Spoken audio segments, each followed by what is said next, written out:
Assalamualaikum warahmatullahi wabarakatuh. Saya Khairunisa Fitriani dari kelompok 2 ingin menjelaskan lingkungan dan manusia. Apa yang dimaksud dengan lingkungan? Oke. Lingkungan adalah segala sesuatu yang ada di sekitar manusia yang mempengaruhi perkembangan kehidupan manusia baik langsung maupun tidak langsung. Apa yang dimaksud dengan manusia? Manusia adalah makhluk hidup ciptaan Tuhan dengan segala fungsi dan potensinya yang tunduk kepada aturan hukum alam, mengalami kelahiran, pertumbuhan, perkembangan, mati, dan seterusnya, serta terkait dan berinteraksi dengan alam dan lingkungannya dalam sebuah hubungan timbal balik positif maupun negatif. Pengaruh manusia pada alam. Yang pertama, peran manusia yang bersifat negatif. Peran manusia yang bersifat negatif terhadap lingkungan antara lain yang pertama adalah eksploitasi yang melampaui batas sehingga persediaan sumber daya alam makin menciut. Yang kedua, punah atau merosotnya jumlah keanekaan jenis biota.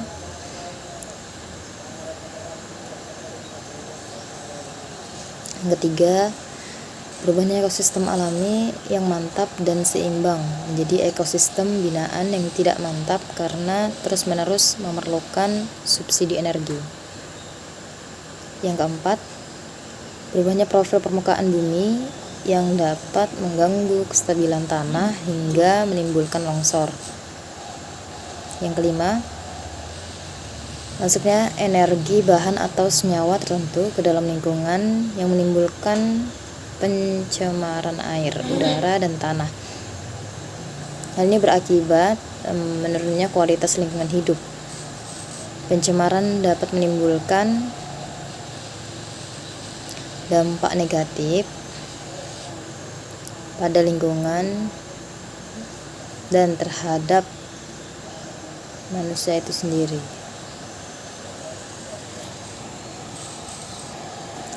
Manusia merupakan komponen biotik lingkungan yang memiliki kemampuan berpikir dan penalaran yang tinggi.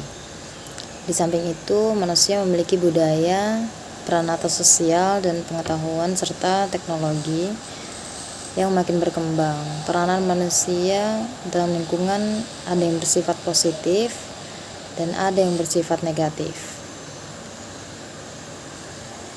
Bismillahirrahmanirrahim. Assalamualaikum warahmatullahi wabarakatuh. Perkenalkan, nama saya Nelvi Paulina Nur, lokal MD 12, NIM saya 2241913038 kali dari kelompok 2. Kali ini saya akan menjawab pertanyaan yang ketiga, permasalahan yang mengancam lingkungan alam. Nah, saya akan menjawab ada 15 permasalahan lingkungan hidup di Indonesia dan penyebabnya. Yang pertama, permasalahan sungai yang tercemar. Selama 5 tahun belakangan ini, setidaknya 4 dari 470 daerah aliran sungai mengalami kondisi yang kritis. Hal ini disebabkan oleh beberapa hal seperti limbah industri, limbah domestik, limbah pertanian, dan lain-lain. Yang kedua, kerusakan hutan. Masalah lainnya yang cukup besar di Indonesia adalah mengenai kerusakan hutan, mulai dari perkembangan liar, pengundulan hutan, dan lain-lain. Yang ketiga, banjir. Yang keempat, abrasi. Kegiatan seperti pengambilan pasir pantai, karang, serta perusakan hutan bakau. Yang kelima, pencemaran udara. Yang keenam, menurunnya keanekaragaman hayati. Yang ketujuh, pencemaran tanah. Yang kedelapan, permasalahan sampah yang menumpuk. Yang kesembilan, rusaknya ekosistem laut. Yang kesepuluh, pencemaran air tanah, yang ke-11 pemanasan global, dan 12 langkanya air, 13 pencemaran suara, yang ke-14 berkurangnya daerah resapan air, yang 15 bangunan liar dari kumuh. Nah, itu tadi beberapa permasalahan lingkungan yang sering terjadi dan ditemukan di beberapa lingkungan sekitar. Semoga informasi di atas dapat bermanfaat untuk kita semua. Nah, saya akan menjawab pertanyaan nomor keempat. Yang keempat adalah sebutkan satu ayat Al-Quran tentang alam atau ekologi. Di dalam Al-Quran, Allah Subhanahu wa taala sudah berfirman di dalam Quran surah Al-Hijr juz 15 ayat 19 sampai 20 yang berbunyi, A'udzubillahi minasyaitonirrajim.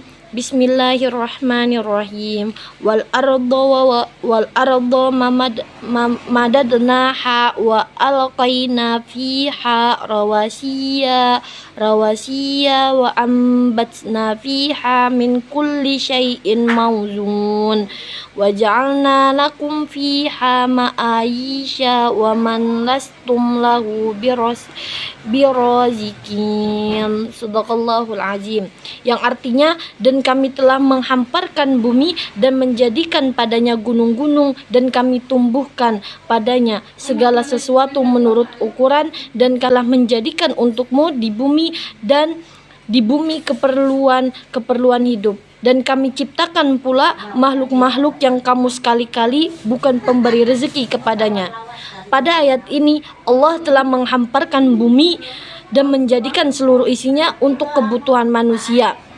Semua yang ada di langit dan bumi, daratan dan lautan, sungai-sungai, matahari dan bulan, malam dan siang, tanaman dan buah-buahan, binatang melata dan binatang ternak, merupakan ciptaan Allah yang memang didedikasikan untuk kebutuhan manusia. Segitu saja saya bisa menjawab, kurang dan lebihnya mohon dimaafkan. Wassalamualaikum warahmatullahi wabarakatuh. Assalamualaikum warahmatullahi wabarakatuh. Perkenalkan, nama saya Mahyudi. Di sini saya akan menjelaskan tentang poin-poin usaha-usaha dalam melestarikan lingkungan. Melestarikan lingkungan itu menurut saya wajib bagi manusia demi lingkungan kita. Adapun usaha-usaha yang bisa kita lakukan dalam lingkungan kita, yang pertama itu usaha bercocok tanam dengan bijak. Dengan bercocok tanam dengan bijak, kita dapat menghasilkan panen untuk memberantas hama-hama. Kita bisa melakukan musuh alami demi mengurangi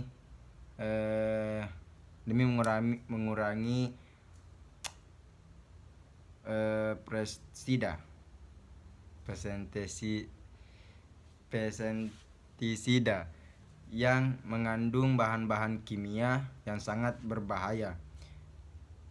Kita juga dapat merotasi tanaman sebagai upaya menjaga keseimbangan ekosistem.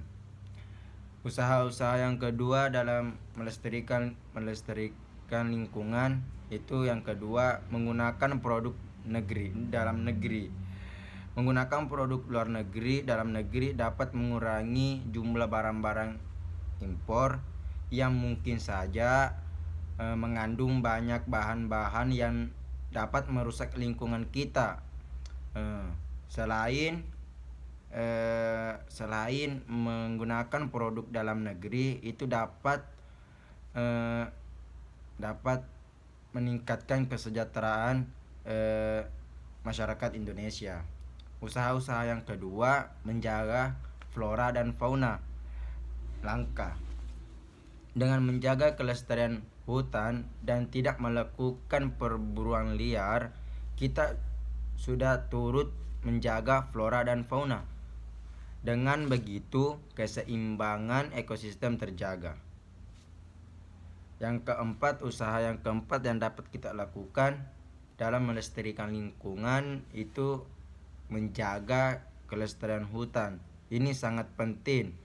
Hutan memiliki peran yang sangat penting bagi kehidupan karena menjadi paru-paru dunia yang dapat menghasilkan oksigen dan menyerap air sehingga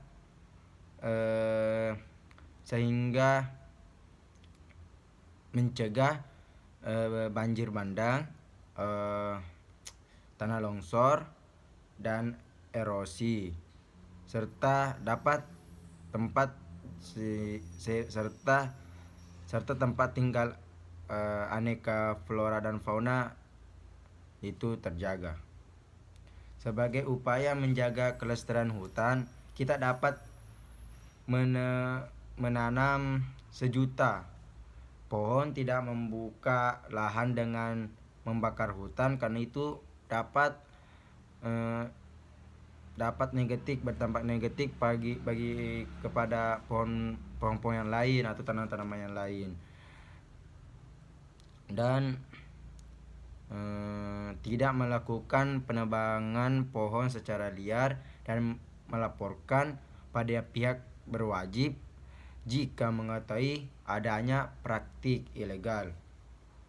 Usaha yang kelima itu melakukan AMDAL. Sebelum membangun sesuatu atau proyek atau gedung atau jalanan, pihak-pihak dalamnya itu harus melakukan AMDAL. Apa itu AMDAL? AMDAL itu analisis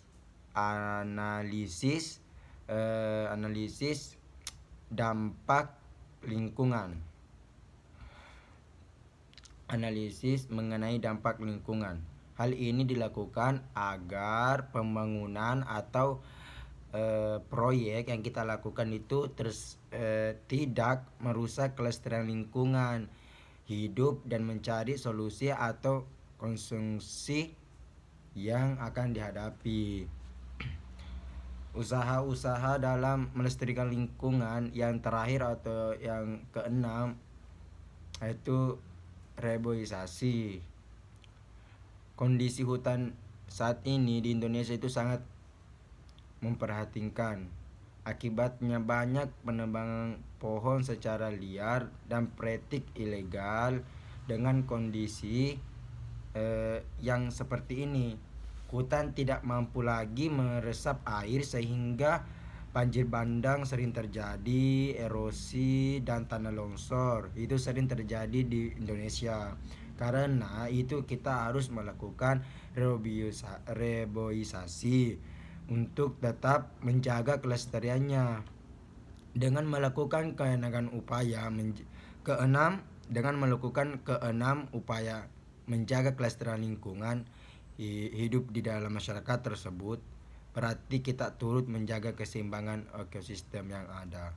Sekian dari penjelasan dan tentang usaha-usaha dalam melakukan kelestarian lingkungan. Kalau ada kurangnya itu datanya dari saya. Ya mohon maaf kalau salah. Sekian, assalamualaikum warahmatullahi wabarakatuh.